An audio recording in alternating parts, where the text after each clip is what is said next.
What do you think, play pundit if you don't mind for a second here, as this conference committee proceeds, do you think that the sorts of issues that people like myself would push for, addressing too big to fail, transparency, capital requirements, Susan Collins has that capital requirements aspect in the Senate version, for instance, on the Republican side, do you think those types of things get stronger or weaker over this next few weeks?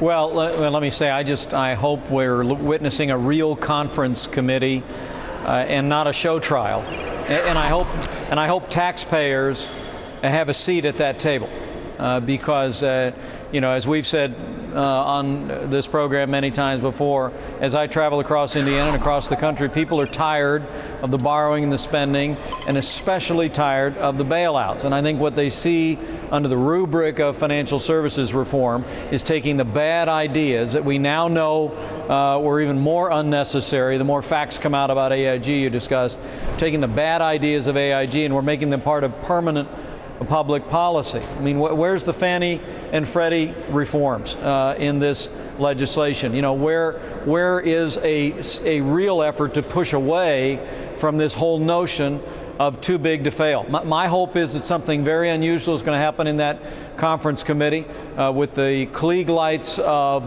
public attention and the media on that room, that we'll really see the men and women in that room come together around a real departure from this pathway of bailouts that we've been on since the last administration and certainly into this legislation. The tactic up to this point that I've seen from Democratic leadership, again observing Senator Dodd specifically, although it's surely not just Democratic leadership, as I feel like there are those inside the Democratic and Republican Party who are on the right side of this and on the wrong side of it. It seems almost not so much party correlated as sort of your view of capitalism. But if you were to look at the resolution here, do you believe there's anybody in that room that's truly fighting and willing to take up the fight with the banks, who will lose a lot of their profitability if we diminish their ability to transfer risk to the shareholders and ultimately the state?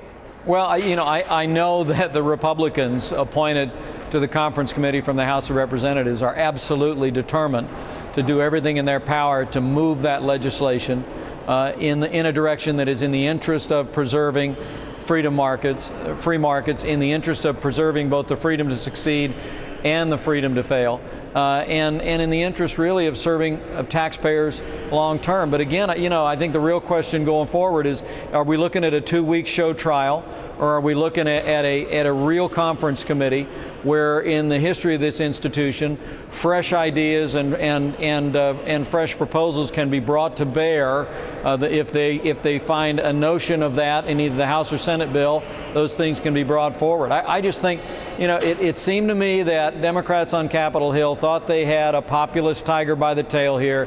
They were going to get tough on Wall Street, and what they ran aground of here is that the American people are bone tired of bailouts. And the more they looked at these various pieces of legislation, the Dodd bill and the House bill, was they saw them making permanent the bailout ideas of the last administration in the TARP, and they don't want any of it. And if that conference committee really has the American taxpayer at the very heart of their deliberations, they'll move away from this trend toward bailouts, and will move away from this whole notion of too big to fail. Is there a political opportunity for conservatives or Republicans to call out the Democrats, as you just did, and push to actually address too big to fail, to actually force capital requirements, as Susan Collins, a Republican, has done? And are you surprised that the White House has been so aggressive in defending so many of these provisions that would make too big to fail permanent, and that they're even against something like Susan Collins' capital requirement provisions? Well, I can't say that I've been surprised by the aggressive posture of leaders in the House or the Senate. It's what we saw in energy legislation. It's what we saw in health care legislation. And, whether there's a political opportunity here or not, Dylan, I mean, I have to tell you, and I think we saw some of this in the recent primaries this week, in some unexpected results in recent primary elections. The American people are tired of bailouts, and they are expressing themselves in elections. And and candidates for re-election, candidates for office that are associated with the bailouts, Republican bailouts of the past or Democrat bailouts of the past or present, are paying a price at the ballot box. I'm hoping some of what we're seeing demonstrated in these primary elections is going to reach into that, not so much in the interest of one party over another, but really in the interest of American taxpayers. The freedom to succeed has to include the freedom to fail, and we've got to get away from this pathway toward a permanent bailout policy at the national level. Yeah, Congressman, anything we can do to help you achieve that, we will do from our perch. Congressman Pence, a pleasure. Thank you so much for your time this afternoon. Again, from the other side of the aisle, but from the